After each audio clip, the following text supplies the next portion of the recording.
ఎలా మొదలైంది అని చెప్పాలంటే ఆఖరి పోరాటం విజయం తర్వాత అమితోత్సాహంతో నా మదిలో ఎప్పుడు ఆ జగదేక వీరుని కథ అనేది ఎప్పుడు మైండ్లో స్టిక్ అయిపోయి ఉంది. చిరంజీవి గారి డేట్స్ ఫైనలైజ్ అయింది అనగానే నేను ఇదే మాట పిచ్చాపాటి అందరితోనూ, జంజాలతోనూ, మా రైటర్స్ కొద్దిగా నాకు బాగా అప్పుడు ఆఖరి పోరాటం విజయం ఇచ్చిన వీరేంద్రనాథ్తోనూ ఇది డిస్కస్ చేస్తూ ఉంటే నా చిరకాల మిత్రుడు కో డైరెక్టర్ శ్రీనివాస్ చక్రవర్తితో ఇదే మాట అన్నాను. అరే జగదేక వీరుని కథ లాంటి సినిమా తీయాలి, దీనికైతే నేను ఒక అత్యద్భుతమైన పాయింట్ చెప్తానన్నా అన్న. ఏంటి అన్న అంటే ఇట్లా ఇంద్రజ అంటే ఇంద్రుడి కూతురు భూమి మీద వస్తే తిరిగి వెళ్ళే కార్యక్రమంలో అమ్మాయి ఉంగరం పోగొట్టుకుంటే అక్కడి నుంచి ఈ కథ స్టార్ట్ అయ్యి ఇలా చేస్తే ఎలా ఉంటుందన్న. పాపం తన దగ్గర కూడా ఆ థాట్ వరకే ఉంది. ఏదో చాలా అత్యద్భుతంగా ఉందని రాఘవేంద్రరావు గారు నేను ఫీల్ అయ్యి ఆ తర్వాత నేనుగా ఇంకా దీన్ని ముందుకు తీసుకెళ్ళడం కోసం ఇదే మాట వీరేంద్రనాథ్కి చెప్పా, ఇదే మాట జంజాలకి చెప్తే జంజాలు కూడా అందరం తలొక రకంగా వర్క్ చేద్దాం, ఎలా వస్తుందో చూసి ఫైనల్ డెసిషన్ తీసుకుందామని అలా మొదలైంది ఈ డిస్కషను. 25 సంవత్సరాలు పూర్తి చేసుకున్న జగదేక వీరుడు అతిలోక సుందరి అనే పిక్చర్ గురించి మాట్లాడుతున్నందుకు నాకు చాలా హ్యాపీగా ఉంది. అశ్విని దత్ గారికి దత్తు అని పిలుస్తాను, బావా అని పిలుస్తాను. మేము బంధువులు కూడా. నేను అసిస్టెంట్ డైరెక్టర్గా ఉన్నప్పటి నుంచి ఆయనతో నాకు పరిచయం, ఎదురులేని మనిషి అప్పటి నుంచి. ఇప్పుడు నేను చేసిన పిక్చర్లో 110 సినిమాల్లో మ్యాక్సిమం సినిమాలు చేసుంటే దత్తు గారిగా చేశాను. ఆయనకి నాకు కామన్ పాయింట్ ఏంటంటే వైజయంతి మూవీస్ బ్యానర్ మీద ఎన్టీ రామారావు ఉంటారు, నా గుండెల్లోనూ ఎన్టీ రామారావు ఉంటారు. జగదేక వీరుడు అతిలోక సుందరి ఈ స్టోరీని ఫస్ట్ అశ్విని దత్ గారు ఒక మూల కథ ఉంది, చక్రవర్తి అని ఒక యంగ్ రైటర్ ఉన్నాడు, అది చెప్తాడు, అది మీరు వినాలి బాస్ అని అంటే ఖచ్చితంగా విందామండి అని వినిపించడం అన్నాను. అది వినటం జరిగిన తర్వాత సోషియో ఫ్యాంటసీ సినిమా. నాకు అసలు సోషియో ఫ్యాంటసీ అంటే చాలా ఇష్టం. అంతకుముందు ఫ్యూ ఇయర్స్ బ్యాకే యముడుకు మొగుడు సినిమా రిలీజ్ అయింది, అది కూడా socio fantasy cinema, super hit cinema అయింది. అలాగే మళ్ళీ 1 or 2 years లోపల మళ్ళీ ఇంకో సోషియో ఫ్యాంటసీ అంటే నాకు ఇంట్రెస్ట్, ఖచ్చితంగా దాని వైపు మొగ్గు చూపిస్తాను. ఖచ్చితంగా విన్నాను, చాలా బాగుందనిపించింది. దాన్ని మన జంజాల గారు, ఎండమూరి వీరేంద్రనాథ్, సత్యమూర్తి, సత్యానంద్ ఇలాంటి స్టాల్వర్డ్స్ రైటర్స్గా కూర్చుని ఆ సినిమా మీద వాళ్ళు కసరత్తు చేయడంతో అద్భుతంగా వస్తుందని నమ్మకం ఏర్పడింది. Jagadeka Veerudu Athiloka Sundari, my God 25 years అంటే నమ్మలేకపోతున్నాను. జగదేక వీరుడు అతిలోక సుందరి చిత్రం నా జీవితంలో నా కెరియర్లో చాలా ముఖ్యమైన చిత్రం, మర్చిపోలేని చిత్రం. జగదేక వీరుడు అతిలోక సుందరి గురించి మాట్లాడాలంటే అసలు ఏం మాట్లాడాలని తెలియటం లేదంటే ఆ స్టోరీ గురించా, ఆ కొత్తదనం రాఘవేంద్రరావు గారు క్రియేట్ చేసిన స్టోరీ గురించా, సాంగ్స్ గురించా, లేదా ఆ ఫిల్మ్ డైలాగ్స్ గురించా, లేకపోతే costumes, my god unbelievable. Thanks to Ashwini Dutt garu, ఎందుకంటే is one of the great best producers I worked with. అంత పెద్ద పిక్చర్ చేసేటప్పుడు అంటే producers they have to be really big hearted అనమాట. నాకెప్పుడు నా నిర్మాతలే నా బలం అని నమ్ముతాను నేను. ఎందుకంటే యాక్చువల్గా జగదేక వీరుడు అతిలోక సుందరి సినిమా టైంకి, అది మొదలుపెట్టే సమయానికి అంతకుముందు వరుసగా నాకు 3 failures వచ్చినాయి. అప్పటికి చిరంజీవి గారు మధ్య మెగాస్టార్గా వెలిగిపోతున్నారు. అంటే నేనంటే చాలా అభిమానం, నాకు ఆయన అంటే చాలా అభిమానం. అప్పటికి ఆల్ ఇండియా లెవెల్ హీరోయిన్ అయింది శ్రీదేవి. దత్తు గారికి చిన్న సినిమా ఆలోచన ఎప్పుడు రాదు అసలు. ఇప్పుడు నిద్రలో అయినా మామూలుగా అయినా కూడా అంత పెద్ద స్పాన్ ఉండేటట్టే ఉండాలని మొదటి నుంచి వైజయంతి సంస్థలో అటువంటి సినిమాలే చేసుకుంటూ వచ్చాడు.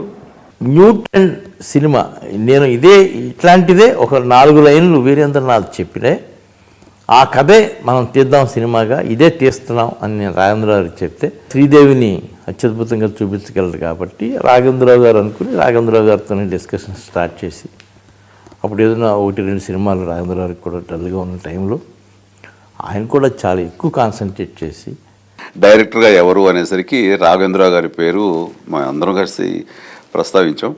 ఆ టైము 2-3 ఫ్లాప్లు ఉన్న సమయం రాఘవేంద్రరావు గారికి, కొంచెం లీన్ పీరియడ్. ఆ సమయంలో చాలామంది ఆయన పెట్టుకుని సినిమా తీయటమేంటి, మేము మెత్తుందా లేదా అని చెప్పేసి దత్తు గారిని, నన్ను, అందరినీ కొంచెం డిస్కరేజ్ చేశారు. కానీ ఇలాంటి అద్భుతమైన సోషియో ఫ్యాంటసీ, ఇలాంటి దృశ్య కావ్యం, దీన్ని తెర మీదకి ఎక్కించాలి అంటే అది ఖచ్చితంగా రాఘవేంద్రరావు గారు లాంటి డైరెక్టర్ తప్ప మరొకరి వల్ల కాదు అన్నది మేమందరం బలంగా నమ్మాం. ఆ నమ్మకం దృష్ట్యా ఆయన సినిమాలు ఫ్లాప్ అయినా సరే ఆయన ఫ్లాప్ అంటూ కారు. ఆయన డైరెక్టర్గా ఆయన ఎలాంటి ప్రతిభావంతుడు అనేది అందరికీ తెలిసిన విషయం. కాబట్టి ఖచ్చితంగా ఉండాలని నేను, దత్తు గారు గట్టిగా అనుకుని ఆయనే ఉండాలని అన్నాం. అయితే రాఘవేంద్ర గారికి అనుమానం, నేను ఉంటున్నాను లేదా అని 1-2 సార్లు గట్టి తమాషాగా అడిగారు. కానీ ఆయనే చేశారు. నిజంగా ఆయనే కాకపోతే జగదేక వీరుడు అతిలోక సుందరి గురించి ఈ రోజున మనం ఇలా మాట్లాడుకుని ఉండేవాళ్ళం కాదు.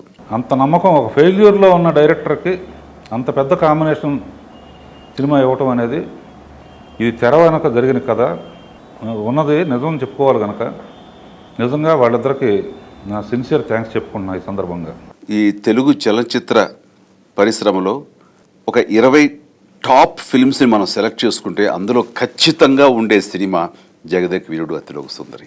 ఒక కమర్షియల్ సినిమాకి ఏమేమి ఇంగ్రీడియంట్స్ ఉండాలో, ఏమేమి అంశాలు అందులో పొందుపరిచి ఉండాలో అవన్నీ కూడా కంప్లీట్గా ఎనుడింప అయినటువంటి సినిమా ఈ జగదేక వీరుడు అతిలోక సుందరి.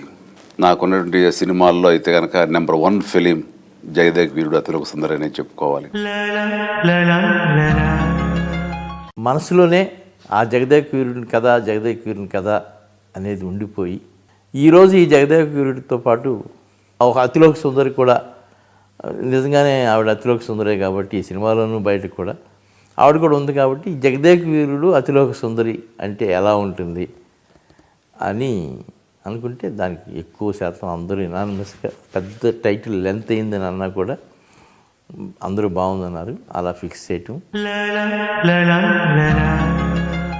నా క్యారెక్టర్తో పాటు నేను ప్రస్తావించాల్సింది శ్రీదేవి గురించి. శ్రీదేవి నిజంగా శ్రీదేవి కోసమే ఈ పాత్ర సృష్టించబడిందా, ఈ కథలో అతిలోక సుందరి అని అనుకున్నప్పుడు శ్రీదేవి కాకపోతే కనుక దీనికి ఈ సినిమా తీసి ఉండేవాళ్ళం కాదేమో అనిపిస్తుంది నాకు. తన మూలంగానే ఈ కథ, ఈ యొక్క పాత్ర ఇంత గొప్పగా ఉండి ఈ సినిమాకి ఇంత సంపూర్ణత్వం రావడానికి శ్రీదేవి మరొక కారణం. రాఘవేంద్రరావు గారి కథ నాకు వినిపించినప్పుడు నాకు కొంచెం భయం వేసింది. కొంచెం అంటే ఇది ఒక నమ్మలేని ఒక సబ్జెక్ట్ అనమాట. నమ్మలేని ఒక చిత్రాన్ని నమ్మించేలాగా చేసి అదే టైంలో ఒక ఎంటర్టైన్మెంట్ గాను మంచి సాంగ్స్, అంటే ఆడియన్స్ ఐ హర్డ్ ఎప్పుడు ఆ డైలాగ్స్ కూడా, ముఖ్యంగా నేను మానవ అని చిరంజీవి గారిని పిలుస్తాను. అప్పుడు ఆయన నన్ను ఐ థింక్ తింకర బుచ్చి అంటారు అనమాట. So there are very small sweet moments in the movie. అంటే అది చాలా ఆడియన్స్కి నచ్చింది. చిరంజీవి గారిని శ్రీదేవిని ఎందుకు టీమప్ చేయాలి అని వచ్చినప్పుడు మా ప్రీవియస్ పిక్చర్లో నాగార్జున సరసన శ్రీదేవి యాక్ట్ చేసి మాకు అంత హిట్ ఇచ్చింది. అనుకోకుండా అంతకుముందు చిరంజీవి గారు శ్రీదేవి కాంబినేషన్లో ఒక సినిమా స్టార్ట్ అయ్యి కొద్ది రోజులు జరగకముందే ఆగిపోయింది. ఇదే కాంబినేషన్ అయితే ఎలాగ ఉంటుంది, ఈ కథకి, ఈ థాట్కి పైనుంచి ఒక అతిలోక సుందరి దిగి రావాలి కాబట్టి అనుకుని ఆవిడని అడగటం, ఆవిడ వెంటనే యాక్సెప్ట్ చేయడం, చిరంజీవి గారు కూడా అవును బాగుంటుంది, ఆవిడైతేనే జస్టిస్ జరుగుతుంది అని ఇట్లా ఆ ఇద్దరి కాంబినేషనే ఫైనలైజ్ చేయడం జరిగింది. అలా ఆ జగదేక వీరుడు, ఈ అతిలోక సుందరి క్లబ్ అయ్యాను. ఎప్పుడు నేను అశ్విని దత్ గారు షూటింగ్లో చూస్తుంటే ఎప్పుడు ఒక నవ్వు ముఖంతో చాలా రిలాక్స్గా ఉంటే నాకు భలే ఆశ్చర్యం వేసేది. అంటే ఎప్పుడు ఒక ప్రొడ్యూసర్ అంటే ఏదో ఒక టెన్షన్లో ఉంటారు, but I never seen him like that. ఆ సినిమా అన్నది ఒక అద్భుత కావ్యం, దృశ్య కావ్యం, అసలు ఫెంటాస్టిక్గా ఉండాలి, ఎక్కడ కాంప్రమైజ్ అయ్యే ప్రసక్తి లేదు అనేటువంటి, కాంప్రమైజ్ కానీ గుండె దిటు ఉన్నటువంటి అభిరుచి గల నిర్మాత అశ్విని దత్ గారు. ఆయన సపోర్ట్ ఈ సినిమా ఇంత అద్భుతంగా రావడానికి దోహదపడింది. ఆడియన్స్లో ఎక్స్పెక్టేషన్ ఎంత ఉందో చిరంజీవి గారి ఫ్యామిలీలో కానీ వాళ్ళ ఫ్యాన్స్ ఎక్స్పెక్టేషన్ కూడా అంత డబల్ ఉంటుంది కదా. చిరంజీవి డ్యాన్స్ చేస్తేనే పిల్లలందరూ లేచి డ్యాన్స్ చేసి చిరంజీవి లాగా స్టెప్పులు వేయాలి అనుకునే రోజులు ఆ సీజను. అసలు చిరంజీవి శ్రీదేవి కలిసి యాక్ట్ చేస్తే ఆ సాంగ్కి అసలు థియేటర్ బద్దలైపోయి అసలు కుర్చీలు రగ్గొట్టేసి డ్యాన్స్ చేసేస్తారని చెప్పేసి మనాళ్ళు ప్రిపేర్ అయిపోతున్నారు. ప్రధానంగా ఈ సినిమాలో ప్రస్తావించాల్సింది టెక్నీషియన్స్ గురించి.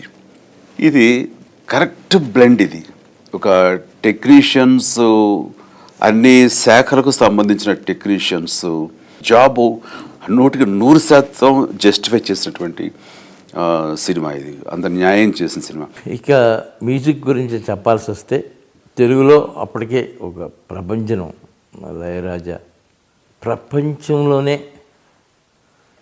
ఈ సంగీతం అనే ఈ ప్రక్రియలో, ఈ సంగీతం అనే ఈ సాగరంలో ఇళయరాజా గారు లాంటి వ్యక్తికి ఒక గొప్ప ప్రత్యేకత స్థానం ఉంటుంది.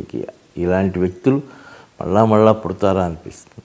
అట్లాంటి ఇళయరాజా గారిని ఫస్ట్ టైం ఆ వైజయంతి మూవీస్లో ఆఖరి పోరాటానికి తీసుకొచ్చితే గొప్ప మ్యూజిక్ చేయించుకోగలిగిన దర్శకుడు రాఘవేంద్రరావు కూడా ఆ కాంబినేషన్ ఎంతో విజయవంతమైంది. కాబట్టి నాకు స్వతహాగా సినిమాలో సెట్స్, కాస్ట్యూమ్స్తో పాటు అన్నిటికంటే నేను ఎక్కువగా లైక్ చేసేది మ్యూజిక్. నా మ్యూజిక్లో ప్రతి లిరిక్స్లోనూ నేను ఇంటర్ఫియర్ అవుతాను, నేనే ఫైనలైజ్ చేసుకుంటాను. ఇది వింటేనే బాగుంటుంది, ఆ ట్యూన్ కంటే ఈ ట్యూనే బాగుంది, ఈ లిరిక్ అయితే బాగుంటుంది అని సుందరామూర్తి గారితో 100 లిరిక్లు కూడా రాయించిన ఒక పాటకి సందర్భాలు ఎన్నో ఉండి, అట్లా ఇళయరాజా గారు ఆయన చెప్పగానే ఎంతో థ్రిల్ అయ్యారు.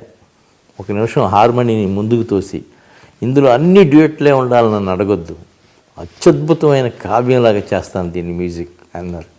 ఆయన అట్లాగే అన్నారు. కానీ నేను తర్వాత ఒక్కో పాట నేను డ్యూయెట్ల వైపే ఆయన మళ్ళించడం జరిగింది. నా ఫేవరెట్ సాంగ్ ప్రియతమా. It's very beautiful, very melody అన్నమాట. చాలా మూమెంట్స్ చాలా ఎక్కువ లేదు, ఒట్టి ఎక్స్ప్రెషన్స్తోనే డైరెక్టర్ రాఘవేంద్ర గారు తీశారు. మర్చిపోలేని ఒక సాంగ్.